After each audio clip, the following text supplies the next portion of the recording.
Is Canada becoming India? What 2025 data just revealed?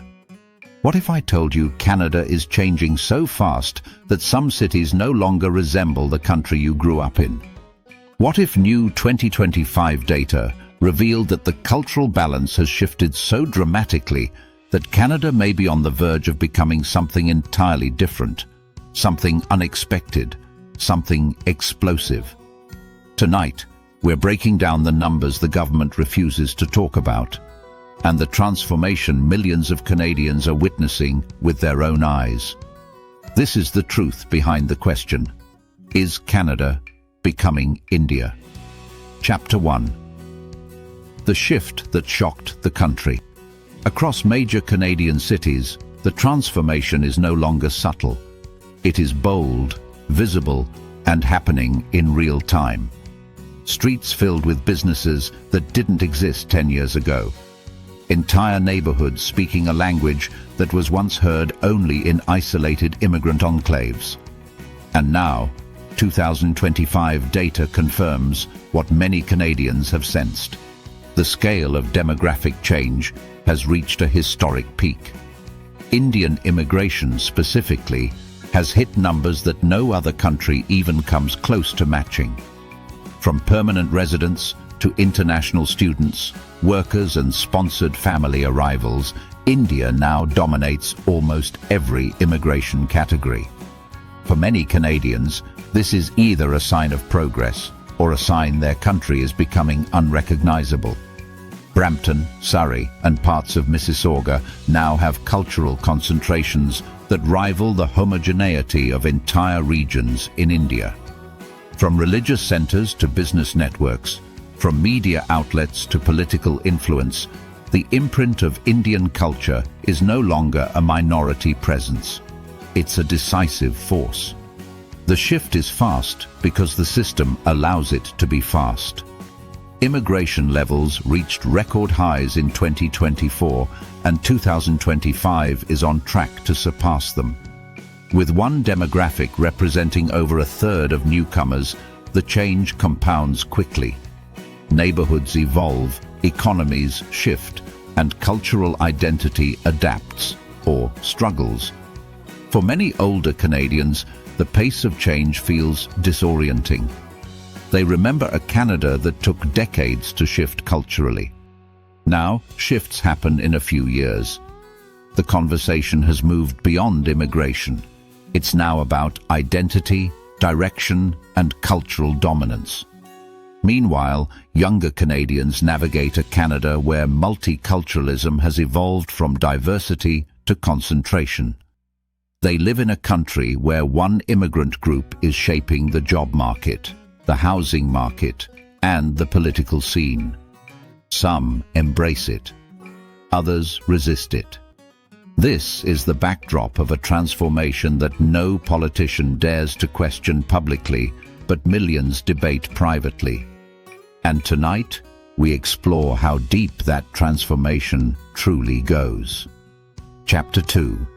How the numbers got this big. To understand today's transformation, we must look at the machinery behind it. Canada didn't accidentally become the top destination for Indian migrants. It engineered the system to make this possible. International student programs exploded, creating a massive, reliable revenue stream for colleges. But these students weren't evenly distributed across countries. An overwhelming portion arrived from India, filling classrooms and then filling entire neighborhoods after graduation. Colleges expanded buildings, opened new satellite campuses, and designed programs specifically to target this demographic. Economic migration programs, express entry, provincial nominee programs, work permits, also leaned heavily toward applicants from India, where English proficiency, tech backgrounds, and large labor pools increased acceptance rates. Over time, the system shifted from being inclusive to being dependent. Family sponsorship multiplied the impact. One skilled worker arrival often brought a spouse, then parents, then extended family. And because this pathway is legal and encouraged, communities grow exponentially once they hit critical mass. Political strategy plays a role too. Immigrant-heavy ridings determine election outcomes, and parties know exactly which communities show up to vote. This creates silent incentives that shape policy without ever being publicly acknowledged. Meanwhile, global factors amplify the movement. Fierce competition in India's job market, rising living costs, and the promise of Canadian citizenship push millions to look outward. Canada becomes not just a dream, but a lifeline. When all these systems work together, the result is predictable. Explosive demographic concentration that surpasses anything seen in previous Canadian history. And now that it has taken root, reversing the trend is nearly impossible. Chapter 3. The new face of Canadian cities. Walk through Brampton today, and the transformation hits instantly. Street signs, music, restaurants, clothing stores, real estate offices, everything reflects Indian culture. This is not a small immigrant pocket. It is the dominant identity of the city. Surrey is following the same trajectory. Neighborhoods are no longer simply multicultural. They're overwhelmingly shaped by Indian traditions, languages, and social structures. Entire business districts resemble extensions of Delhi or Punjab more than traditional Canadian suburbs. Real estate markets mirror the cultural shift. Multi-generational households, common in Indian culture, fuel bidding wars that small Canadian families cannot compete with. Homes that once sold to first-time buyers now go to pooled family purchases at prices far above assessed value. This has reshaped affordability and fueled resentment in some communities. Festivals once celebrated in small community centers now take over entire municipalities. Diwali parades, Vaisakhi celebrations, and cultural events attract tens of thousands. To many, it's beautiful and vibrant. To others, it's a stark reminder of how quickly Canadian cultural identity is shifting. School systems shift too. In certain neighborhoods, classrooms contain overwhelmingly Indian student populations. Parent-teacher associations reflect the new demographic reality. Cultural expectations, communication styles, and extracurricular activities evolve accordingly. Even Canadian media consumption changes. Ethnic broadcasting networks, Indian news channels, and Bollywood streaming services dominate in cities where Indian households concentrate. The cultural echo chamber grows stronger, making integration optional rather than necessary. This isn't just diversity, it's cultural dominance through sheer numbers and momentum. And while some thrive in this new landscape, others feel pushed to the margins of the country they once called familiar. Chapter 4. Education, the immigration pipeline. No one saw coming. Canada's international education industry didn't just grow, it exploded. What was once a supplement to school funding became the financial engine of entire institutions. And Indian students were the fuel. In many colleges, Indian enrollment reached levels where domestic students felt like the minority. Entire programs exist almost exclusively because of this influx, and shutting the pipeline down would collapse these institutions financially. Student housing markets ballooned out of control. Basements, shared rooms, illegal subdivisions, and overpriced rentals became the norm as thousands of young migrants flooded into cities faster than infrastructure could catch up. College culture changed too. Student unions, clubs, events, and even campus politics now reflect Indian values and social norms. Domestic students sometimes report feeling outnumbered, unheard, or displaced in their own institutions. Meanwhile, government policies turn students into permanent residents at high rates. What begins as a 2-year diploma often ends with citizenship, making the education system a legal conveyor belt for long-term immigration. This conveyor belt creates cultural clusters around campuses, where restaurants, stores and services grow specifically to cater to Indian students. These clusters often transform entire neighborhoods within a few years. The economic impact is undeniable. International students contribute billions. They keep schools open, businesses running, and cities afloat. But the cultural impact is equally undeniable, creating communities shaped by a single dominant culture rather than a balanced mix. This is one of the biggest reasons Canada feels like it is shifting toward an Indian identity faster than any other transformation in modern history. Before we go deeper, take a moment to support this channel. Help us reach 10,000 subscribers. Every click genuinely helps us grow. And if you want to unlock exclusive content, join our silver membership for only $2.99 a month. It keeps this channel going strong and helps us bring hidden truths to light. Now, let's continue. Chapter 5. The job market. Under new management, Canada's labour market has undergone a silent takeover, especially in sectors like tech, trucking, logistics and healthcare. Indian workers, driven by global competition and strong educational backgrounds, now dominate many of these fields. In the tech industry, Indian professionals hold a substantial portion of high-skilled jobs, from software development to cybersecurity to artificial intelligence.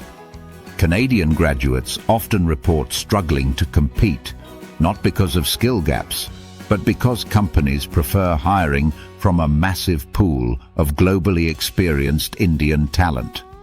Trucking, a backbone of the Canadian economy, has also transformed dramatically. In cities like Brampton and Surrey, Indian-owned trucking companies have become the largest employers. They control substantial portions of freight movement across Canada, shifting economic power into new hands. Healthcare shows similar trends. Internationally trained nurses, caregivers and medical staff from India fill gaps left by Canadian labour shortages.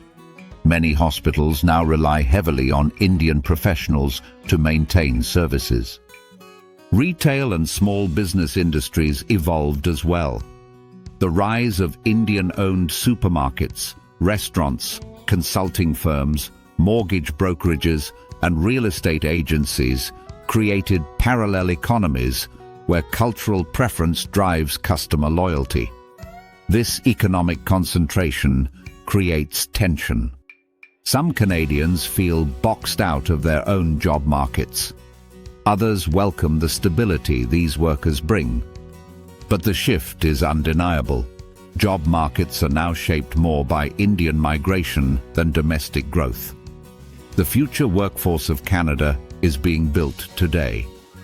And if current trends continue, Indian professionals will become not just contributors, but the dominant force in several core industries of the country. Chapter 6. The housing market. Aftershock. No transformation has hit Canadians harder than housing. Prices skyrocketed across the country, but in Indian-majority regions, the increases have been extreme. Multifamily purchasing strategies common in Indian communities lead to rapid price escalation. Homes sell above asking by hundreds of thousands. Bidding wars are fierce. And newcomers from India often outbid local Canadians because they pool family resources across multiple earners and even across borders. Basement rentals, overcrowded units, and rapid subdivision of housing became common as Indian students and new arrivals searched for affordable living space. This created tensions with municipalities struggling to enforce zoning and ensure safety. Entire neighborhoods began to shift from Canadian to Indian ownership within a few years. Real estate agents, mortgage brokers and developers adapted quickly, tailoring their marketing to this demographic and benefiting massively from the shift. Housing policies failed to anticipate how quickly demographic concentration affects affordability. When one group dominates housing demand, prices surge in that direction, reshaping entire markets. Many Canadians now feel priced out of the communities they grew up in. Some move to smaller towns or out of provinces entirely. Others stay and struggle, watching their city transform without having financial access to participate in the future being built around them. The housing crisis isn't just economic, it's cultural. And the tensions it creates will shape Canada's future more than any election or policy. Chapter 7. Is Canada losing its identity? This is the question many Canadians whisper but rarely ask publicly. What happens to a nation's identity when one foreign culture becomes disproportionately influential? Canadian traditions, once mainstream, now compete with powerful cultural imports. In some communities, Canadian holidays, symbols and customs feel overshadowed by celebrations imported from abroad. Language becomes another dividing line. Punjabi, Hindi and Gujarati dominate conversations in certain neighborhoods, stores and workplaces. English becomes secondary, not out of exclusion, but simply because the majority speaks something else. Public institutions adapt painfully slowly. Schools introduce cultural sensitivity programs. Government agencies modify communication strategies, and political parties shift their messaging to appeal to a new demographic majority. This leaves many Canadians asking whether multiculturalism has tipped too far toward monocultural dominance. Diversity works when multiple cultures coexist. But when one culture grows faster than all others combined, balance becomes difficult to maintain. Some Canadians embrace this new identity and see it as part of the nation's evolution. Others feel cultural displacement and fear becoming strangers in their own homeland. The truth may lie somewhere in the middle. Canada is not becoming India. But it is becoming a country where Indian influence is shaping almost every major system, from education to housing to politics. And ignoring that reality will only deepen the divide. Chapter 8. What the future really looks like. If current trends continue, by 2030, many Canadian cities will have Indian majorities or near majorities. Businesses, schools and political systems will adapt accordingly, shifting Canada's identity into something far different than what existed decades ago. Politically, parties will tailor messages to capture Indian voting blocs, further empowering the demographic that is already reshaping the nation. Policy decisions, economic, cultural and social, will reflect this new political reality. Economically, Indian businesses will expand even further, reshaping industries and creating new opportunities. But competition for Canadians will intensify, creating tensions that governments must address. Culturally, the influence will continue spreading beyond concentrated neighborhoods. Entertainment, media, religious institutions and social norms will increasingly reflect Indian traditions, not through force, but through demographic momentum. The question Canada must answer is simple. Is this transformation strengthening the country or dividing it? Some argue Canada is evolving into a global hybrid, a place where East meets West in a unique new identity. Others argue that fast, concentrated change threatens national unity and long-term cohesion. What's certain is this: The transformation is real. It's happening now. And every Canadian, new and old, will play a role in shaping what the nation becomes next. If you found this eye-opening and want more truth-centered content, make sure you subscribe right now and help us reach 10,000 subscribers. Join our silver membership for $2.99 a month to support deep dive investigations like this. Comment below. Should Canada slow down immigration or embrace the change? Your voice shapes the conversation. Your support keeps this channel alive.